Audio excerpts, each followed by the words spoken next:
Bonjour, bienvenue à toutes et à tous sur Cocotte TV. Aujourd'hui, nouvelle vidéo de présentation et on vous parle boîtier PC avec le Thermaltake H200 TG RGB. H200 pour boîtier moyen tour qui prend pas trop de place, disponible en blanc, en noir, TG parce qu'on a un panneau en verre trempé sur le côté gauche et RGB tout simplement parce qu'on a du RGB sur la face avant. Un boîtier qui est compatible ATX, qui sera proposé à un tarif de 79,90 € environ sur le marché français et on vous propose de le découvrir, c'est tout de suite, c'est maintenant, c'est sur Cocotte TV. Nous voilà donc devant ce H200 TG RGB, TG pour panneau en verre trempé sur le côté gauche, RGB parce que présence de RGB.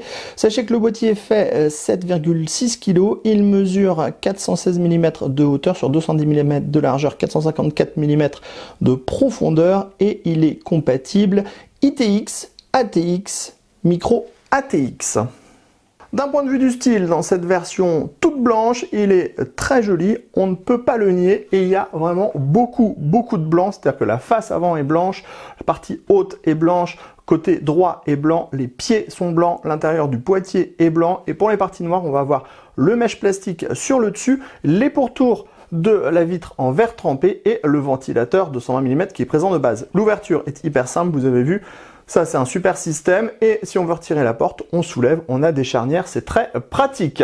En parlant de la face avant, elle est donc en acier, recouvert d'une peinture blanche et on a ici un gros liseré RGB qui va s'illuminer avec ici le TT qui s'illuminera également. Ici, on a quelques formes géométriques qui sont placées dans le plastique et l'entrée d'air se fera par le côté gauche avec un mesh métal derrière et par la partie basse. Bien sûr, on peut démonter cette face avant. On tire comme ça sur cette dernière. On va retrouver les câbles pour le système RGB. Ici, la première entrée d'air filtrée, la deuxième entrée d'air dans le bas non filtrée. Et ça protège une grille en 3 x 120 mm ou 2 x 140 mm qui est compatible radiateur de water cooling en 280-240 mm. Pour le côté gauche, on vous a déjà dit qu'on avait un panneau en verre trempé monté sur charnière. Pour le côté droit, on a un panneau en acier et on retrouve de nouveau les pieds IFI tout blancs. Pour la partie supérieure, c'est Power On, diode HDD, reset, gestion du RGB, 2 USB 3.0, les entrées-sorties audio, mèche plastique aimantée qui protège une grille en 2 x 120 mm ou 2 x 140 mm qui est également compatible radiateur de water cooling en 240 mm. À l'arrière, on a le droit à une grille en 120 mm avec réglage de la hauteur sur 1,5 cm. La grille est également compatible 140 mm. On a l'emplacement de la plaque IO-Shield de la carte mère. 7 slots d'extension ajourés, non soudés, montage par vis classique. Enfin, on a l'emplacement de l'alimentation dans la partie basse, mais pas de rebord en caoutchouc ou en mousse pour l'alimentation.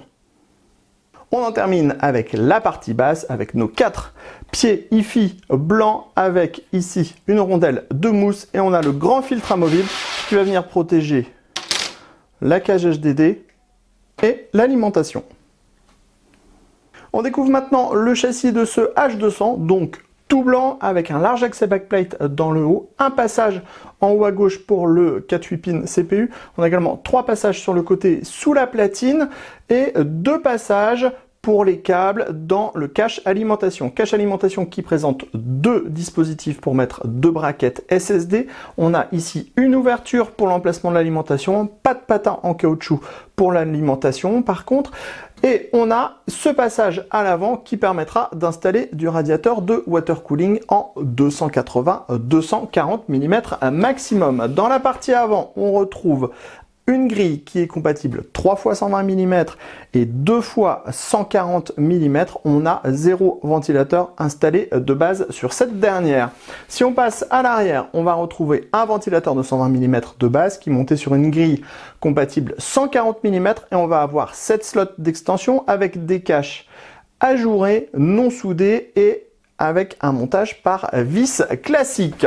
Enfin, dans la partie haute, on va retrouver une grille qui est compatible 2 x 120 mm ou 2 x 140 mm. Par contre, pour le water cooling, on sera sur du 240 mm maximum. Derrière le plateau de la carte mère, on retrouve l'accès backplate, le passage dans la partie haute à droite. Par contre, vous le voyez, on a très peu d'épaisseur disponible, on est sur 4-5 mm, donc il faudra vraiment passer tous les câbles par ces deux endroits-là et avoir un câble plat pour le 4-8 pins CPU. On a plein de dispositifs pour pouvoir mettre des colliers et donc regrouper les câbles.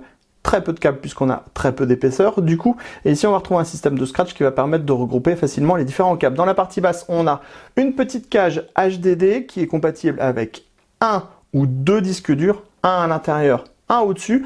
On a des rubbers en caoutchouc pour le montage, que ce soit en 3,5 pouces ou en 2,5 pouces. On pourra aussi monter un SSD 2,5 pouces, donc on pourra faire un HDD, deux HDD ou un HDD et un SSD. Bien sûr, la petite cage, elle est amovible. On retire la vis à main et on pourra la déplacer à l'intérieur du boîtier.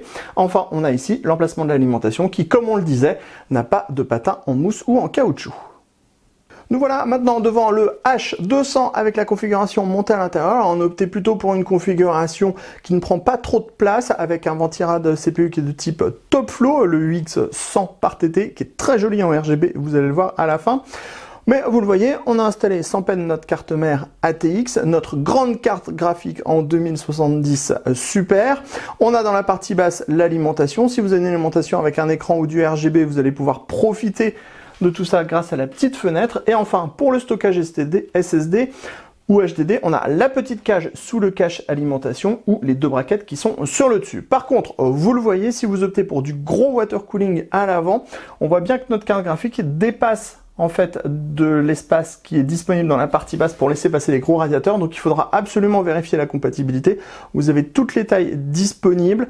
Vous aurez toutes les tailles disponibles dans notre article prochainement. Autrement, le montage est extrêmement propre. On a des passages partout, mais attention, on a certes des passages partout. Par contre, l'espace derrière le plateau de la carte mère à cet endroit-là est vraiment très fin puisqu'on est sur 4 mm de disponible.